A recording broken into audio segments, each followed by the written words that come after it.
विद्यार्थी मित्रों, आमचे YouTube channel science and education corridor यामध्ये आपले सर्वांचे स्वागत. बीएड सी ई टी 2023 या अनुषंगाने आपण व्हिडिओ पाहत आहोत. विद्यार्थी मित्रों, नुकतीच आपली बीएड सी ई टी 2023 पार पडली. ती म्हणजेच 23, 24 व 25 एप्रिल 2003 या 3 दिवसामध्ये प्रत्येकी 3 सत्रामध्ये म्हणजेच विद्यार्थी मित्रों तब्बल 9 सत्रामध्ये आपली बीएड सी ई टी परीक्षा पार पडली. ही परीक्षा ऑनलाईन पद्धतीने झाली हे आपणास माहीत आहे. तर विद्यार्थी मित्रों, या एकूण 9 सत्रामध्ये विचारण्यात आलेले जे प्रश्न आहेत ते प्रश्न आपण आज पाहणार आहोत. तत्पूर्वी आपण जर आमच्या चॅनलवरती अजूनही नवीन असाल तर कृपया चॅनलला सबस्क्राईब करा व व्हिडिओ आवडल्यास नक्कीच बीएड सी ई टीच्या अनुषंगाने तयारी करणाऱ्या विद्यार्थी बंधू भगिनींना तो शेअर करा. तर चला पाहूया या 23, 24 व 25 एप्रिल 2023 या आपल्या बीएड सी ई टीमध्ये जे प्रश्न विचारण्यात आले त्यातला पहिला प्रश्न.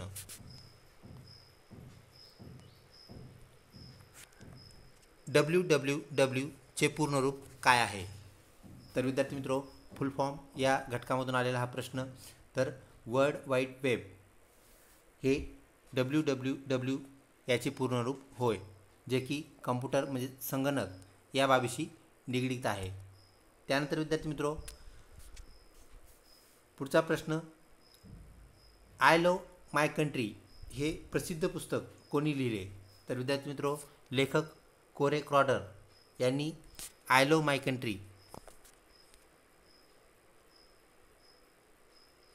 पुढचा प्रश्न विद्यार्थी मित्रों, भारतातील पहिल्या महिला मुख्यमंत्री कोण होत्या? तर विद्यार्थी मित्रों, याचं उत्तर आहे भारतातील पहिल्या मुख्यमंत्री म्हणजेच सुचिता कृपलानी ह्या होय. पुढचा प्रश्न विद्यार्थी मित्रों, तापमान मोजण्याचे एकक कोणते? तर विद्यार्थी मित्रों, डिग्री सेल्सिअस हे तापमान मोजण्याचं एकक आहे. तसेच फॅरेनहाईट यामध्येही आपण तापमान मोजत असतो. दिलेल्या पर्यायापैकी विद्यार्थी मित्रों डिग्री सेल्सिअस हे करेक्ट उत्तर होतं. पुढचा प्रश्न, कोणत्या शहरास सिलिकॉन सिटी म्हणून ओळखतात? तर विद्यार्थी मित्रों, शहर व टोपण नावे ह्या आशयामधून आलेला हा प्रश्न. तर विद्यार्थी मित्रों, भारतातील बँगलोर हे जे शहर आहे जे की कर्नाटकात स्थित आहे. तर विद्यार्थी मित्रों, तिथे त्या आपण कॉम्प्युटर हब असंही म्हणतो. तर विद्यार्थी मित्रों, कॉम्प्युटर हब म्हणजेच काय? तर तिथं कॉम्प्युटरची जी संख्या आहे तसेच त्याचा वापर आपल्याला जास्त प्रमाणात तिथे पाहायला मिळतो. आणि कॉम्प्युटरमध्ये वापरण्यात येणारी चिप जी असते ती सिलिकॉनची असते. त्यामुळे विद्यार्थी मित्रों आपण त्याला सिलिकॉन सिटी असं म्हणतो. तर बँगलोर हे त्याचं करेक्ट उत्तर होतं. पुढचा प्रश्न विद्यार्थी मित्रों, जो की फुल फॉर्म याच गटामधून आहे. संक्षिप्त रूपाचं पूर्ण रूप लिहा. तर ISO चे पूर्ण रूप काय आहे? तर विद्यार्थी मित्रों, ISO चे पूर्ण रूप इंटरनॅशनल ऑर्गनायझेशन फॉर स्टँडर्डायझेशन असा त्याचा पूर्ण रूप आहे, फुल फॉर्म आहे. हा आपण लक्षात घ्यावा. पुढचा प्रश्न विद्यार्थी मित्रों, वातावरणात सर्वात जास्त प्रमाणात कोणता वायू असतो? म्हणजेच कोणत्या वायूचे प्रमाण सर्वात जास्त असते असा हा प्रश्न. तर विद्यार्थी मित्रों, वातावरणामध्ये नायट्रोजनचे प्रमाण सर्वात जास्त असते. नायट्रोजन हे करेक्ट उत्तर त्याचं होतं. पुढचा प्रश्न, अंदमान निकोबार द्वीपसमूहाची राजधानी कोणती आहे? तर विद्यार्थी मित्रों, ती पोर्ट ब्लेअर आहे. त्यानंतर पुढचा प्रश्न, हिराकूड धरण कोणत्या नदीवर बांधण्यात आले आहे? तर विद्यार्थी मित्रों, हिराकूड अतिशय मोठे असणारे व प्रसिद्ध धरण महानदी या नदीवरती बांधण्यात आले आहे. पुढचा प्रश्न, कोणत्या बँकेने सर्वप्रथम चालते फिरते ATM मशीन सुरू केले? ज्याला विद्यार्थी मित्रों आपण ATM ऑन व्हील असं म्हणत असतो. तर ICICI बँकेने चालते फिरते ATM सर्वप्रथम सुरू केले. ICICI हे त्याचं करेक्ट उत्तर होय. पुढचा प्रश्न विद्यार्थी मित्रों, जो की फुल फॉर्म या गटातून आलेला आहे. NEP चे पूर्ण रूप काय आहे? तर विद्यार्थी मित्रों, राष्ट्रीय शैक्षणिक धोरण आपण ज्याला मराठीतून म्हणतो, म्हणजेच नॅशनल एज्युकेशन पॉलिसी, जी की 2020ला कार्यान्वित झाली.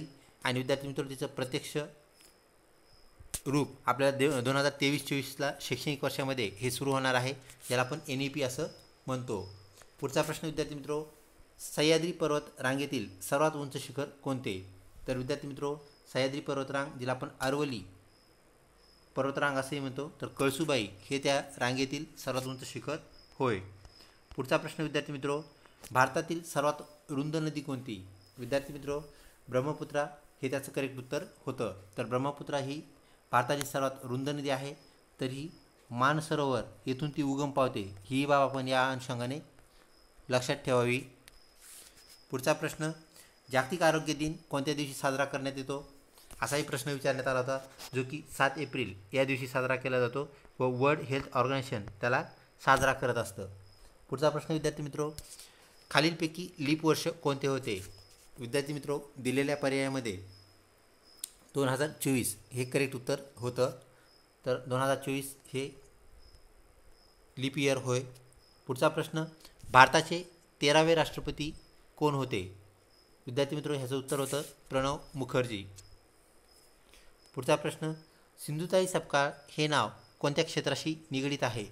तर हे नाव सेवा या क्षेत्राशी निगडीत आहे. पुढचा प्रश्न, सर्वप्रथम G20 परिषद कोठे भरली? तर ती वॉशिंग्टन या शहरामध्ये भरली. विद्यार्थी मित्रो, 2023ची G20 परिषद ही भारतामध्ये तिचं आयोजन करण्यात आलं होतं. तर G20 सर्वप्रथम वॉशिंग्टन येथे भरली होती. पुढचा प्रश्न, भारतात सर्वप्रथम नोबेल पारितोषिक कोणास मिळाले? तर विद्यार्थी मित्रो, याचं उत्तर आहे रवींद्रनाथ टागोर. गीतांजली ह्या त्यांच्या काव्यासाठी त्यांना हा पुरस्कार मिळाला, जो की साहित्य या गटामधून देण्यात आला. पुढचा प्रश्न, भारताचे राष्ट्रीय फूल कोणते? विद्यार्थी मित्रो, या प्रश्नाचे उत्तर आहे कमळ हे भारताचे राष्ट्रीय फूल होय.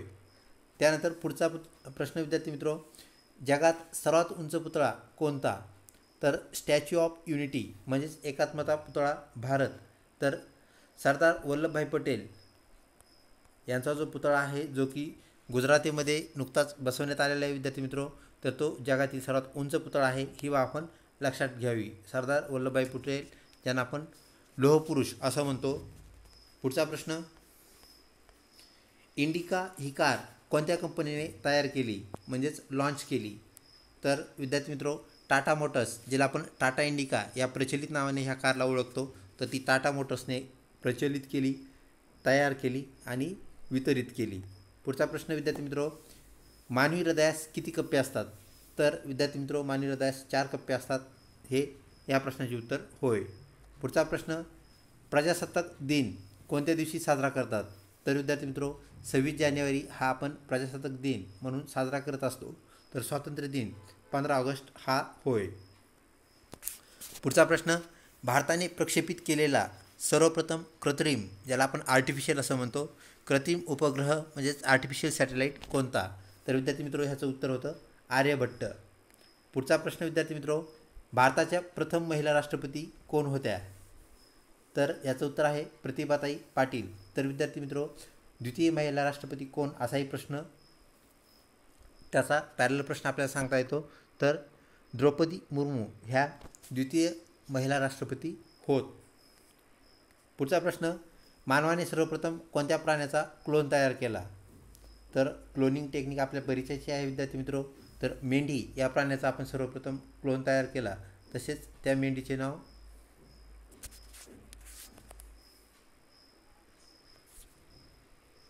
डॉली असे होते. पुढचा प्रश्न विद्यार्थी मित्रो, गोलघुमट कोठे स्थित आहे?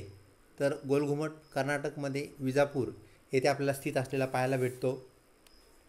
पुढचा प्रश्न, मुंगीच्या चाव्यामध्ये कोणता घटक असतो? तर विद्यार्थी मित्रो, मुंगीच्या चाव्यामध्ये फॉर्मिक आम्ल हा घटक असतो.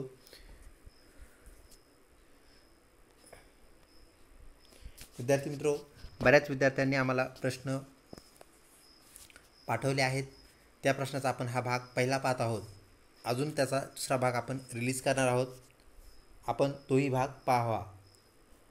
पुढचा प्रश्न, राष्ट्रपती पदाच्या निवडणुकीसाठी काही अडचणी आल्यास निर्णय कोण घेतो? तर विद्यार्थी मित्र, याचं उत्तर आहे सर्वोच्च न्यायालयाचे सरन्यायाधीश हे त्याचा निर्णय घेतात, पुढील कारवाई ते करतात. पुढचा प्रश्न, बँकेत चेक पास होण्यासाठी कोणती प्रणाली असते? विद्यार्थी मित्र, आपण बँकेत जे चेक जमा करतो त्याला पास करण्याची जी प्रणाली आहे त्याला आपण सिस्टीम म्हणतो. तर चेक ट्रंकेशन सिस्टीम ज्याला आपण म्हणतो, ही सिस्टीम आपल्याला चेक क्लिअरन्ससाठी, चेक पास करण्यासाठी पाहायला मिळते. पुढचा प्रश्न, राज्यसभेचे सभापती कोण असतात? तर उपराष्ट्रपती जे आहेत ते राज्यसभेचे सभापती असतात. पुढचा प्रश्न, भारतीय रिझर्व्ह बँकेची स्थापना केव्हा झाली? तर विद्यार्थी मित्रो ती 1935ला झाली आहे. पुढचा प्रश्न, ताडोबा वाघरा प्रकल्प, त्याला आपण वाघरा अभयारण्य असंही म्हणतो, कोणत्या जिल्ह्यात आहे? तर विद्यार्थी मित्रो महाराष्ट्रातील चंद्रपूर या जिल्ह्यामध्ये आपल्याला ताडोबा व्याघ्र प्रकल्प पाहायला मिळतो. पुढचा प्रश्न, महाविद्यालयांचे मूल्यांकन कोणती समिती करते? तर विद्यार्थी मित्रो आपण ज्याला नॅक असं म्हणत असतो ॲब्रिव्हिएशनमध्ये, तर नॅशनल असेसमेंट अँड ॲक्रिडिशन कौन्सिल ही जी समिती आहे विद्यार्थी मित्रो, तर ती महाविद्यालय जे आपण कॉलेजेस असं म्हणतो तर त्यांचं ती मूल्यांकन करत असते. पुढचा प्रश्न, रमन मॅगसेसे पुरस्कार कोणत्या देशातर्फे देण्यात येतो? विद्यार्थी मित्रो साहित्यामधला नोबल आपण ज्याला म्हणत असतो, तर रमन मॅगसेसे पुरस्कार फिलिपाईन्स या देशाद्वारे दिला जातो. तर फिलिपाईन्स हे त्याचं करेक्ट उत्तर होय. पुढचा प्रश्न, पहिले वर्तमानपत्र कोणते? म्हणजे भारतात सुरू झालेले पहिले वर्तमानपत्र कोणते असा हा प्रश्न. तर विद्यार्थी मित्रो दर्पण हा सर्वप्रथम असलेलं वर्तमानपत्र होय. तर बाळशास्त्री जांभेकर यांनी ते सुरू केलेले आहे, ही बाब आपल्याला माहीत पाहिजे. पुढचा प्रश्न, घड्याळातील म्हणजेच घड्याळीत रात्री चमकणारा पदार्थ कोणता? तर विद्यार्थी मित्रो घड्याळीत रात्री चमकणारा पदार्थ म्हणजेच रेडियम हा होय. पुढचा प्रश्न, राष्ट्रपती पदाच्या उमेदवाराचे किमान वय किती असावे लागते? म्हणजेच कमीत कमी वय किती असलं पाहिजे किंवा त्यापेक्षा जर कमी वय असेल तर अर्ज भरता येणार नाही अशी कंडिशन कोणती? तर विद्यार्थी मित्रो कमीत कमी वय 35 वर्ष कंप्लीट असणं गरजेचं आहे. पुढचा प्रश्न, मानवी स्त्री गुणसूत्र जोडी कोणती असते? तर विद्यार्थी मित्रो XX ही मानवी गुणसूत्र जोडी असते स्त्रियामध्ये, तर पुरुषामध्ये ती XY असते, ही बाब आपण लक्षात ठेवावी. त्यानंतर विद्यार्थी मित्रो पुढचा प्रश्न, संविधानामध्ये मूलभूत अधिकाराविषयीची तरतूद कोणत्या घटनादुरुस्तीद्वारे करण्यात आली? तर विद्यार्थी मित्रो अशा प्रकारे हे सर्व प्रश्न आपल्याला प्राप्त झाले होते. याचा आपण दुसरा भाग लवकरच प्रदर्शित करू. अजूनही जर आपण चॅनल सबस्क्राईब केले नसेल तर कृपया सबस्क्राईब करा व व्हिडिओ आवडल्यास नक्कीच लाईक करा. लवकरच भेटूया पुढच्या अपडेटेड व्हिडिओसोबत, BEd CETच्या संपूर्ण प्रोसेससोबत. विद्यार्थी मित्रो आमचं चॅनल आपल्यासोबत आहे, चॅनलला लिंक राहा, चॅनलचं बेल आयकॉन बटन दाबून ठेवा जेणेकरून आपल्याला आमच्या व्हिडिओचे नोटिफिकेशन सर्वप्रथम मिळतील व त्याप्रमाणे आपल्याला कार्यवाही करण्यास सुलभ होईल, सोपे जाईल. लवकरच भेटूया पुढच्या व्हिडिओमध्ये. तोपर्यंत धन्यवाद.